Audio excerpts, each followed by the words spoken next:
그래서 지금 종들 보고 가라지를 뽑지 말라 그러잖아요. 그럼 종들이 가라지를 뽑으면 안 되는 이유가 뭘까요? 가라지를 뽑으면 안 되는 이유가 비유에서만 보면은 예수님이 해설하시기 전에 비유 내용만 가지고 우리가 이해를 한다면은 조금 전에 살펴본 것들을 생각해 볼 수 있습니다.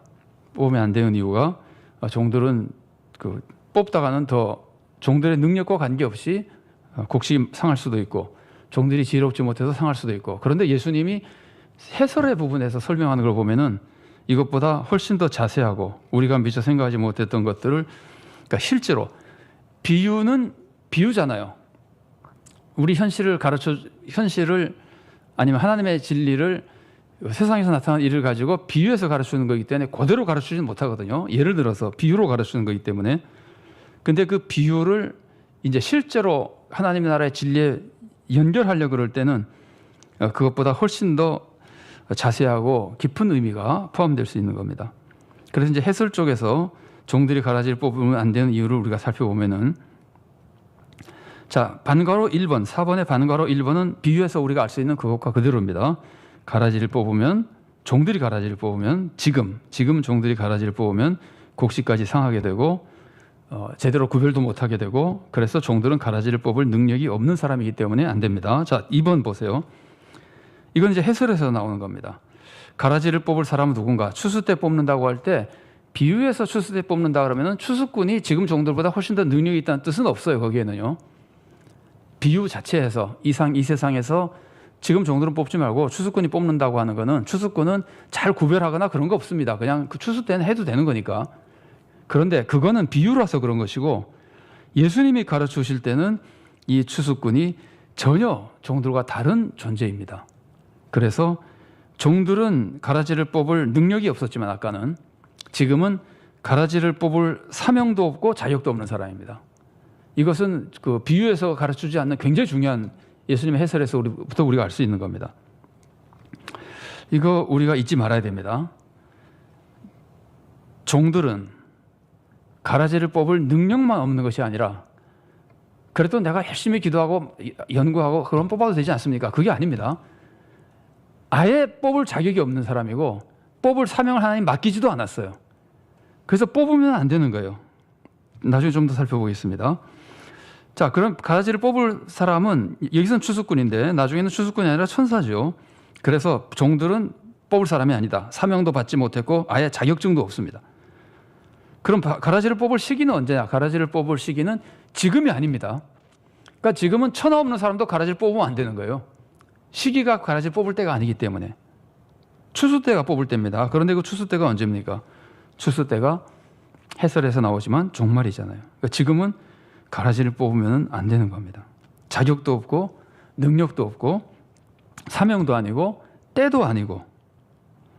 그러면 이제 종들의 가장 큰 잘못은 뭡니까? 만일에 종들이 지금 주인에게 와가지고 모르고 있잖아요. 누가 그랬습니까? 모르는 것도 잘못이지만 이건 탓하지 않습니다. 몰라도 괜찮습니다. 배우면 되니까.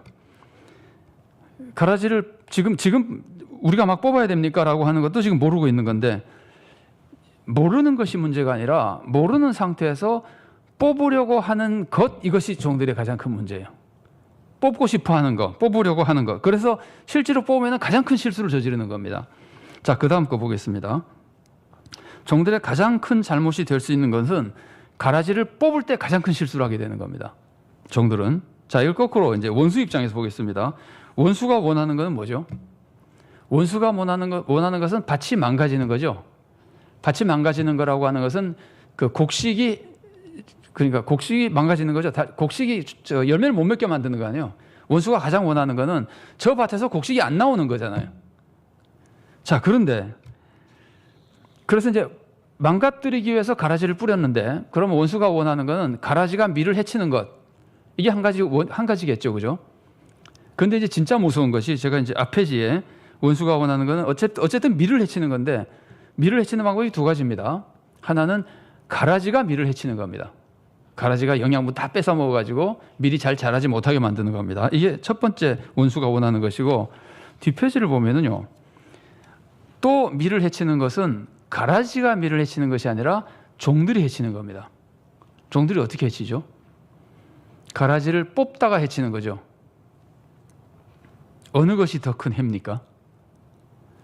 가라지가 밀을 해치는 거하고 종들이 밀을 해치는 거하고 어느 게 더 큰 해입니까? 어느 해가 더 커지는 겁니까? 종들이 해치는 거죠. 그러면 원수가 원하는 건 뭘까요? 아니, 원수가 바보면은 그렇지 않을지 몰라도 이 원수는 지금 마귀잖아요.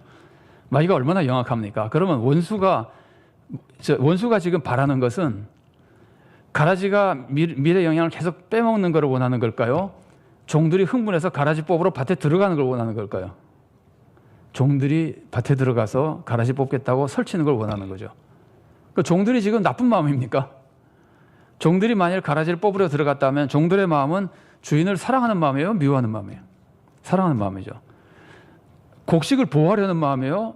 곡식을 해치려는 마음이에요? 곡식을 보호하려는 마음이죠. 밭이 잘 되기를 원하는 마음이죠. 가라지만 뽑고 싶은 마음이죠. 그런데 막상 행하면은 이거는 완전히 마귀의 종이 되는 거예요. 더 많이 해치는 사람이 되는 거예요. 이게 어떻게 보면은 마귀가 가장 원하는 계략이라고 볼 수 있습니다. 마귀는 가라지를 집어넣어서 가라지가 밀을 해치는 것도 기대하고 있지만 원수가 더 기대하는 것은 만일에 망원경이라도 가지고 딱 보고 있다면 원수가 가장 원하는 것은 들어가라. 종들 보고 밭에 들어가서 제발 좀 가라지 뽑아라. 왜냐하면 그래야 자기가 원하는 것이 가장 크게 이루어지기 때문입니다. 자, 5번 보겠습니다. 가라지 비유는 정말 무섭습니다.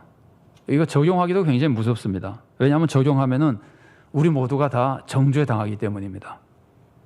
뭐 제가 모두 다라 그래서 그렇지만 아마 모두 다 그런 경험이 있을 거라고 생각해서 그러는데 우리가 다 정죄당할 위험이 있는 굉장히 무서운 비유입니다.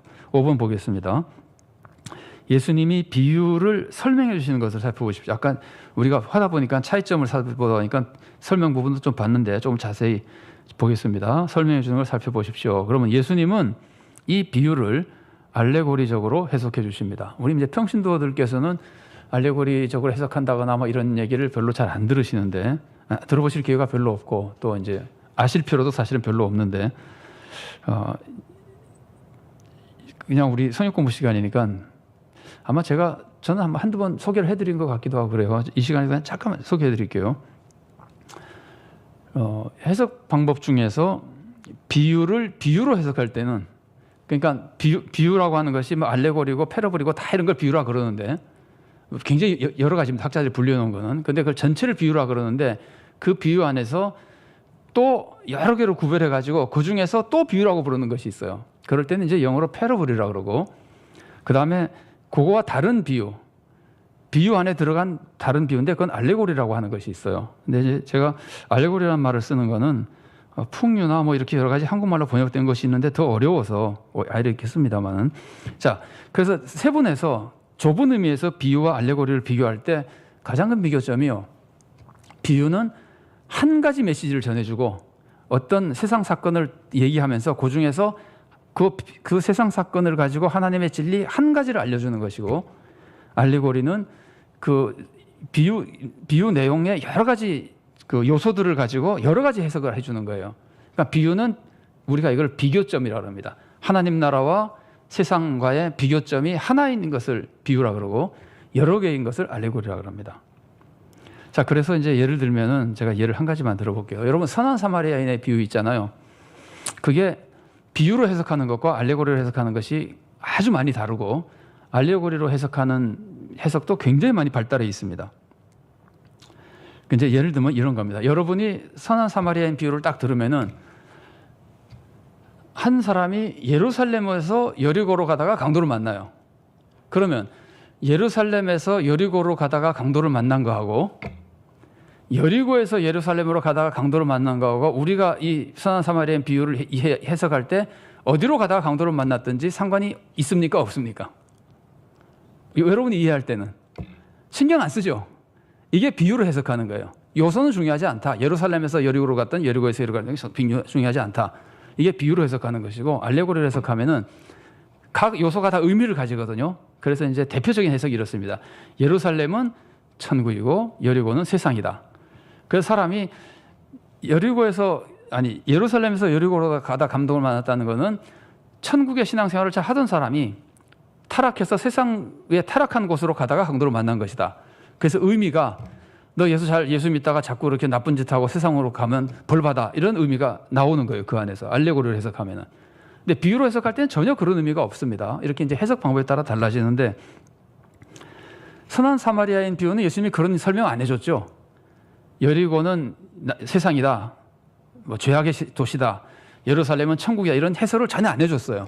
그래서 선한 사마리아인 비유는 굳이 알레고리 해석할 필요가 없고, 뭐 대부분의 사람들은 알레고리 해석하는 것을 싫어합니다만은 그래도 알레고리 해석하는 사람들이 굉장히 많습니다. 우리가 그런 사람들이 비판할 필요는 없고, 우리는 일반적으로 비유점이 하나인, 이웃을 사랑해라는 건 하나인 이제 비유로 해석을 하는데, 자, 오늘 이 말씀은 예수님이 직접 요소를 다 설명해 주잖아요. 그래서 알레고리적으로 해석했다고 제가 말씀을 드리는 겁니다. 자, 이제 예수님이 설명한 걸 보세요. 좋은 씨 뿌리는 이는 예수님입니다. 성경에 나온 거 그대로 기록해 놓은 겁니다. 밭은 세상입니다. 그래서 요것을 너무 문자적으로 볼 필요는 없다고 생각이 돼요. 왜냐하면 세상이라 그러면은 문자적으로 보면 교회가 아니란 뜻이잖아요. 그래서 그렇게 보면은 가라지 비유는 교회에서 말썽 일으키는 사람은 생각하는 것이 아니고, 가라지 비유는 세상에서 말썽 일으키는 사람 생각하는 것이라고 너무 그렇게 구별해서 제안하는 것은 좋은 방법이 아닌 것 같고, 이 세상은 그냥 지상에 있는 모든 것을 봐도 좋을 것 같고, 그래서 밭은 세상이라고 그러셨는데 지상에 있는 교회도 포함된다고 보는 것이 오히려 우리들의 신앙생활에 유익하리라고 생각됩니다. 좋은 씨는 천국의 아들들, 예수님이 뿌리신 천국의 아들들, 믿는 사람들, 가라지는 마귀가 덧뿌린 악한 자의 아들들, 마귀의 종, 천국을 해치게 되는, 천국의 자녀들을 해치게 되는 악한 자들. 자, 가라지를 심은 원수는 마귀, 이건 사탄이죠. 추수 때는 세상 끝.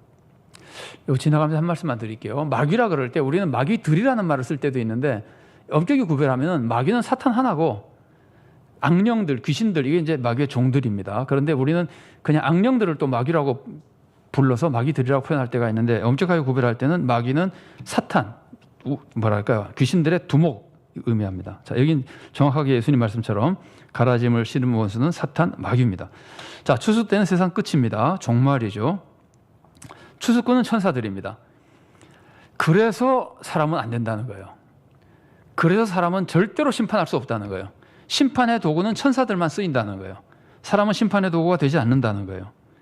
그럼 지금 세상에서 뭐 치리하고 재판하고 그런 건 뭡니까? 그러면 그것은 이 세상을 관리하기 위해서 하나님이 주신 부분적인 것들이지, 이렇게 마지막 완전히 사람을 정죄해서 무너뜨리는 일은 사람이 할 수 있는 것이 아닙니다. 그것도 천사들도 자의로 하는 건 아니고, 예수님이 심판자이시죠. 그러니까 이제 물론 하나님이 심판자이시고, 그러니까 도구로 쓰임 받는 겁니다. 여기서 지금 중요한 거는 추수꾼이 종말에 가라지를 심판하는 것이지, 가라지를 다 불 속에 집어넣는 것이지 사람이 넣는 것이 아니라는 걸 알려주면서, 우리가 사람을 심판하려고 하면 안 된다고 하는 것을, 아까 제가 그런 말씀 드렸잖아요. 자격도 없고 사명도 받지 않았고 능력도 없고 전혀 존재가 다른 존재가 심판하는 거, 심판의 도구가 되는 거. 우리는 심판의 도구가 아닌 겁니다. 자, 가라지를 거둬 불사라는 것은 세상 끝의 모습입니다. 심판을 받고 지옥에 들어가는 것, 뭐 이런 모습들. 구원받은 사람들은 천국에서 해같이 빛나는 모습들, 이런 것들입니다.